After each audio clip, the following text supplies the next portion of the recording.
الفضاء هو المكان الجميل اللي مليان مناظر إبداعية من نجوم وكواكب ومجرات وحاجات كتير نقدر نعرفها وحاجات تانية مبهمة ما نعرفهاش. عالم خيالي مليان تفاصيل وأسرار انت بمقدار علمك كله ما تتخيلهاش ولا تقدر تعرفها بنسبة 100%. وموضوعنا النهاردة عن الفضاء.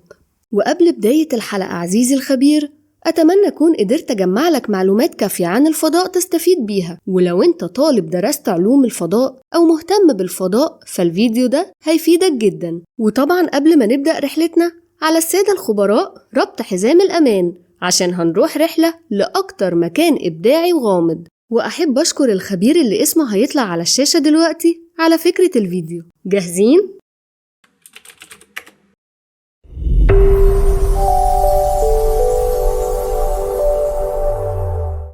إيه هو الفضاء؟ أو ممكن نقول إيه هو الكون؟ الفراغ الشاسع الواسع اللي شايفينه ده هو الفضاء. بيتكون من كواكب ومجرات وأجسام تانية، واللي من ضمنه كوكبنا كوكب الأرض، واللي يصنف كرابع كوكب داخل المجموعة الشمسية. ومن ناحية الحجم في كواكب أصغر من كوكب الأرض زي عطارد وزهرة والمريخ، وكواكب أكبر من كوكب الأرض زي المشتري وزحل وأورانوس ونبتون. وما ننساش الأكبر منهم بكتير شمسنا العزيزة، وبتقع على بعد 150 مليون كيلومتر من الأرض. وبرغم إن الشمس هي أكبر نجم لكنها تعتبر نجم وسط مقارنة بنجوم كتير تم اكتشافها زي نجم باتلجوس ونجم يو واي سكوتي، وده يعتبر أكبر نجم اكتشف لحد النهاردة. والنجم ده موجود على بعد 9500 سنة ضوئية من الأرض، والسنة الضوئية هي السنة اللي بيقطعها الضوء في الفضاء، وسرعة الضوء 300 ألف كيلومتر في الثانية الواحدة. ومع إن ده أكبر نجم لكن ممكن تكون مجرتنا فيها كواكب أكبر من النجم ده، لكن مش ظاهرة قدامنا بسبب الغازات اللي في الفضاء.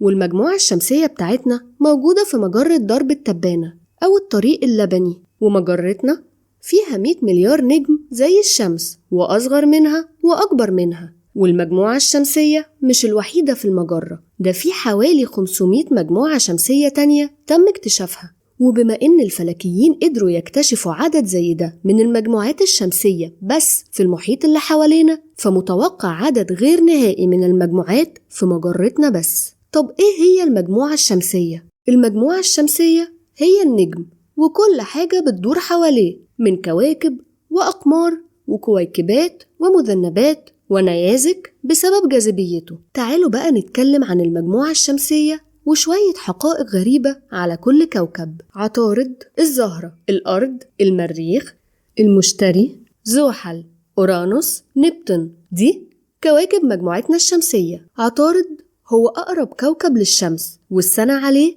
بتقدر ب88 يوم بس. وبسبب سرعة دورانه حوالين الشمس الحضارات القديمة افتكرته كوكبين، واحد بيبقى موجود بالنهار والتاني بيبقى موجود بالليل. ومع إن دورته حوالين الشمس قليلة مقارنة بأيام الأرض، إلا إن اليوم على كوكب عطارد يساوي 58 يوم ونص تقريبا من أيام الأرض. وأحد أسباب إن كوكب عطارد ملوش غلاف جوي إن حجمه صغير وجاذبيته قليلة. وكوكب عطارد سطحه بيشبه سطح القمر، مليان حفر كتير. تاني أقرب كوكب للشمس هو الزهرة، ومع إنه تاني كوكب بعد عطارد إلا إنه أكتر حرارة من كوكب عطارد، لأن قوة حرارة الزهرة موجودة بسبب غلافه الجوي القوي اللي أقوى من غلاف كوكب الأرض ب92 مرة. ده غير الاحتباس الحراري ودرجة الحرارة اللي بتعدي 400 درجة على سطحه، والأمطار الكبريتية المتواصلة. ومن خلال رحلة مركبة لكوكب الزهرة سنة 1970 قدرنا نعرف إن كوكب الزهرة بيمتلك حوالي 1600 بركان. المريخ أو الكوكب الأحمر، برغم إن كوكب المريخ أصغر من كوكب الأرض بمراحل، إلا إن الكوكب ده بيمتلك أعلى قمة بركانية في النظام الشمسي كله، واللي بتوصل ل27 كيلومتر. وبيمتلك كوكب المريخ نفس فصول كوكب الأرض، وده لأن محور ميلانه شبيه لمحور ميلان الأرض. ومن خلال التصوير بالقمر الصناعي اكتشف إن في مجاري وقنوات فارغة محفورة على سطحه، وده بيرجح إن كان موجود مية على كوكب المريخ من زمان. ولكن بسبب ضعف الغلاف الجوي للكوكب فمن شبه المؤكد إن المسطحات دي اتدمرت بسبب رياح شمسية عنيفة خلتها تتبخر. المشتري أضخم إعصار في النظام الشمسي هي البقعة الحمراء الموجودة على سطح كوكب المشتري. البقعة عملاقة لدرجة إنها ممكن تبلع كوكبين بحالهم بحجم الأرض، والعاصفة الخاصة بالبقعة موجودة فوق السحاب بمسافة 8 كيلومتر، وسرعة الرياح عندها بتقدر بحوالي 800 كيلومتر في الساعة، وبيطلع منها صوت كفيل إنه يسبب لك صمم. والغريب إن محدش عنده فكرة الإعصار ده ظهر إمتى ولا إزاي. والبقعة دي مش بس خاصة بالإعصار ده، دي هي السبب في درجة حرارة المشتري. وكوكب المشتري رغم بعده عن الشمس ب5 مراحل لكن هو عنده نفس درجة حرارة الكواكب التانية. أكتر حاجة بتميز كوكب زحل هو حلقاته، وحلقاته حسب اكتشاف العلماء فهي مش من زمان ولا حاجة، وتقريبا اتشكلت من فترة وجود الديناصورات. وبيقترحوا إن سبب وجود الحلقات حوالين كوكب زحل هو مذنب جليدي كان موجود في منطقة حزام كايبر، ارتبط بمجال جاذبية زحل، ومع الوقت اتفكك بسبب الجاذبية الكبيرة لزحل. ولو الأرض قرب منها مذنب جليدي وقدرت تسيطر عليه بجاذبيتها ممكن تكون حلقات زي زحل. تخيلتوا المنظر؟ برغم جماله إلا إن مش هيبقى من الأفضل إن الأرض تمتلك حلقات زي زحل، لأن بدل الأمطار ويوم ما تشد تمطر كتل تلج خفيفة هيبقى في وجود الحلقات دي أمطار عبارة عن نيازك طول الوقت. قمر تايتن هو أكبر أقمار زحل وتاني أكبر قمر في النظام الشمسي، ولما العلماء هبطوا على سطحه لقوا مناظر جميلة فيه مشابهة للأرض لأنه فيه تجاويف أنهار ومحيطات وسهول وتضاريس. والقمر كمان بيمتلك غلاف جوي ممتاز، وممكن دي تكون فكرة جميلة إنه ليه ما نسكنش فيه. هو برغم المميزات دي إلا إن الكوكب ما فيهوش أكسجين، لكنه عنده كمية كبيرة جدا من غاز الميثان.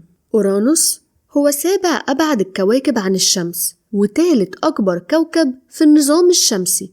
تم اكتشافه سنة 1981 ميلادي عن طريق العالم ويليام هارشل، وتركيبه بيشبه تركيب كوكب نبتون المشتري وزحل. ويصنف أورانوس إنه عملاق جليدي لأنه بيتركب من الهيدروجين والهيليوم وفيه نسبة عالية من غاز الميثان وجليد المية، وده اللي مخلي كوكب أورانوس أجمد كوكب في النظام الشمسي. ومن المدهش إن كوكب أورانوس عنده حلقات زي كوكب زحل. نبتون كوكب غازي شبه أورانوس وزحل والمشتري، وبيكمل دورة كاملة حوالين الشمس كل 165 سنة، واليوم على سطحه حوالي 16 ساعة أرضية.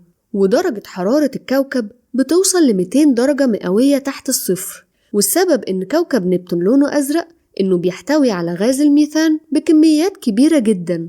وأكبر أقمار الكوكب هو قمر ترايتون، لكن للأسف إن القمر ده مليان انفجارات قوية من الغازات اللي بتترفع لمئات الكيلومترات بسبب جاذبية نبتون الشديدة. عشان كده متوقع مستقبلا إن نبتون يدمر القمر اللي تابع ليه. كده خلصت الكواكب حسب ما عرفناها كلنا في المدارس، لكن رغم إنه استبعدوه من المجموعة الشمسية تعالوا نفكركم بيه. كوكب بلوتو أو كوكب أفلوتان من سنة 2006، وكوكب بلوتو ما بقاش مصنف من ضمن كواكب المجموعة الشمسية، وده لأن تم تصنيفه إنه كوكب قزم. بس مش كوكب بلوتو بس اللي يعتبر كوكب قزم في المجموعة الشمسية، ده في غيره كواكب قزمية زي ماسرس وإيريس وهاوميا وميك وبلوتو. وكمان متوقع اكتشاف كواكب قزمية أكتر بعد اكتشاف حزام كايبر. الشمس اللي بتدينا الضوء والحرارة عشان الحياة تمشي على سطح الأرض.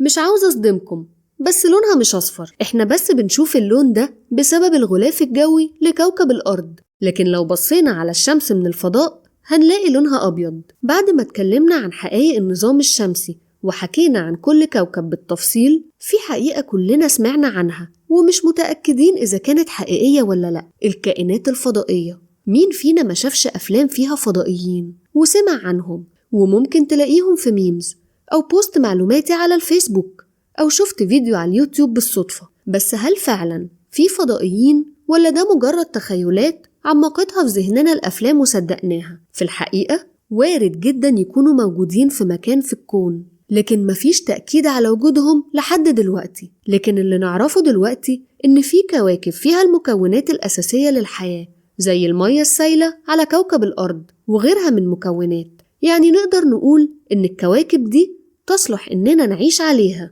والكواكب دي معروفة باسم الإكسوبلانت، ولحد دلوقتي الباحثين قدروا يكتشفوا أكتر من 3400 إكسوبلانت. الفضاء الجميل الرائع المليان تفاصيل جميلة وإبداعية، على قد ما هو جميل على قد ما هو مليان خبايا وغموض، وممكن خباياه تصل إنها ترعبك. عزيزي الخبير، عمرك سمعت عن سما بتمطر حجارة؟ أكيد لأ، لكن في كوكب السما فعلا بتمطر على سطحه حجارة متواصلة زي كوكب كاروت إكسو 7b، ده غير البراكين اللي بتنفجر على سطحه بصفة مستمرة. كوكب بيجاسي B51 كوكب تم اكتشافه متأخر وبيدور حوالين نجم يشبه الشمس، إلا إن المطر عليه شبيه بالجحيم. بسبب درجة حرارة الكوكب ده السحب بتاعته مش بتتكون من بخار المية، لأ دي بتتكون من بخار الحديد، فلما يحصل مطر بتمطر أمطار حديد مصهور يشبه ليه في مجموعتنا الشمسية كوكب الزهرة.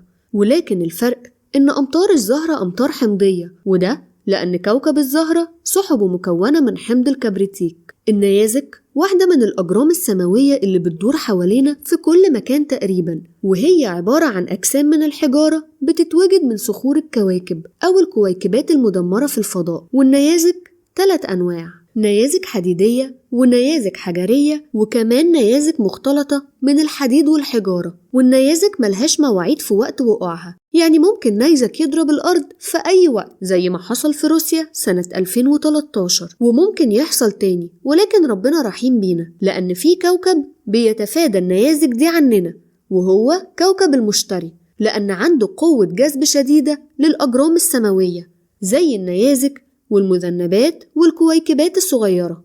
أكيد سمعتوا عن الثقوب السوداء وحاجات كتير بتدور حواليها كتلة بتتحرك في الفضاء بسرعة، وساعات بتوصل لملايين الكيلومترات في الساعة، بتبلع أي حاجة معدية ناحيتها، وجاذبيتها قوية جدا. وبتتكون الثقوب السوداء لما بيحصل انفجار لنجم عملاق كافي إنه يكون ثقب أسود. ولو فكرت تروح للثقب الأسود بسبب مرونة جسمك هتلاقي جسمك بدأ يتلاشى، وفي لحظات مش كتيرة هتلاقي نفسك بقيت ذرات متبعترة في الفضاء. وبكده تكون خلصت حلقتنا النهاردة. ما تنسوش تعملوا لايك وشير وسبسكرايب وتفعلوا زر الجرس عشان يوصلكم كل جديد. دمتم بخير أعزائي الخبراء، مستنيين آرائكم في الكومنتات.